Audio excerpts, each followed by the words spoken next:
Meu nome é Marina Ferraz, eu sou otorrinolaringologista e eu vou falar um pouquinho hoje para vocês dos exames do Covid-19.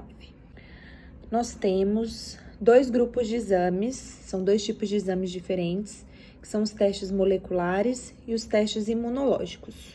Qual é a diferença básica entre os exames? Os testes moleculares, eles identificam partículas do vírus.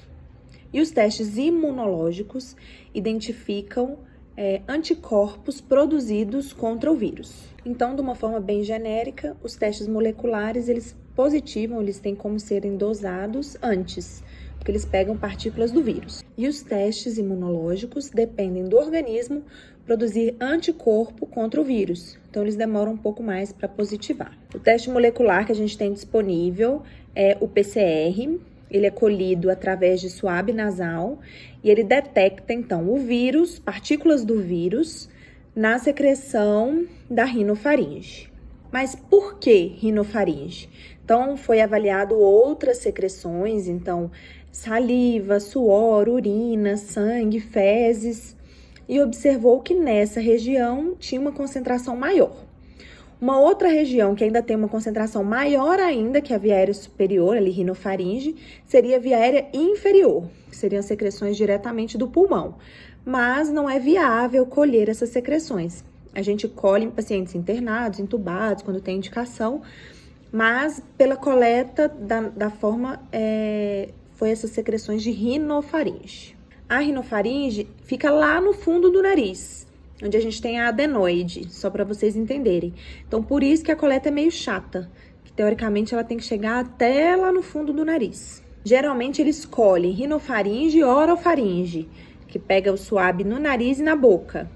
Isso é para tentar aumentar a chance de pegar partículas do vírus. E quando que a gente vai solicitar esse exame? Então, o ideal é que seja feito em pacientes sintomáticos após o 3º dia de sintomas.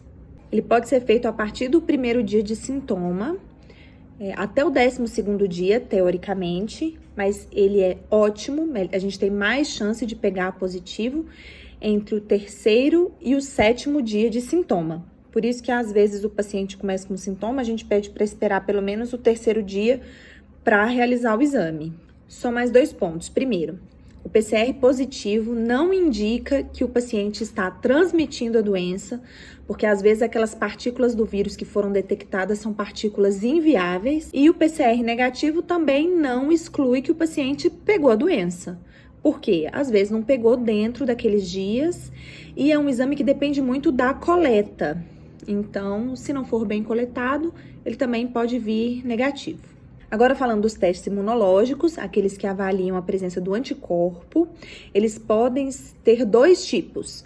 Ele pode ser qualitativo e quantitativo. O exame qualitativo, ele vem positivo e negativo. Então, é aquele exame que é o teste rápido, tá? Ele vem se você tem um anticorpo ou não. O teste quantitativo, ele fala a quantidade, então ele vem um númerozinho lá. Os anticorpos, de uma forma geral, eles começam a aparecer no organismo depois do 7º dia de doença, mas o ideal é que seja pedido o exame a partir do 12º dia. E quais tipos de anticorpos podem ser dosados? Então, a gente tem o IgA e o IgM, que eles geralmente aparecem primeiro e que eles remetem à doença aguda.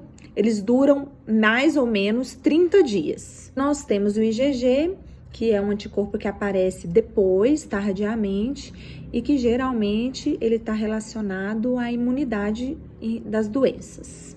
Por que eu falei geralmente? Então, o que acontece?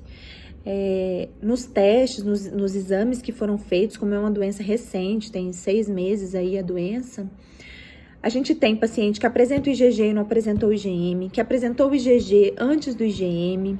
Então, não é o comum, mas pode acontecer. Outra coisa importante, a gente ainda não sabe se o IgG apresenta uma imunidade para o paciente. Então, a gente espera e acredita que isso, vá acontecer, mas a gente não sabe ainda quanto tempo esse IgG fica e se ele está mostrando que o paciente está imune à doença, quando ele está presente. Alguns pacientes, inclusive, nem chegam a positivar o IgG, ficam só com IgM. Então, a gente não sabe ainda se esses pacientes podem pegar a doença de novo ou não. O vídeo foi mais para explicar, para todo mundo estar ciente, né? Para não ficar pedindo exame errado, nem querendo fazer exame desnecessário. Mas o mais importante mesmo são os cuidados que a gente tem. Então, usar máscara, lavar a mão.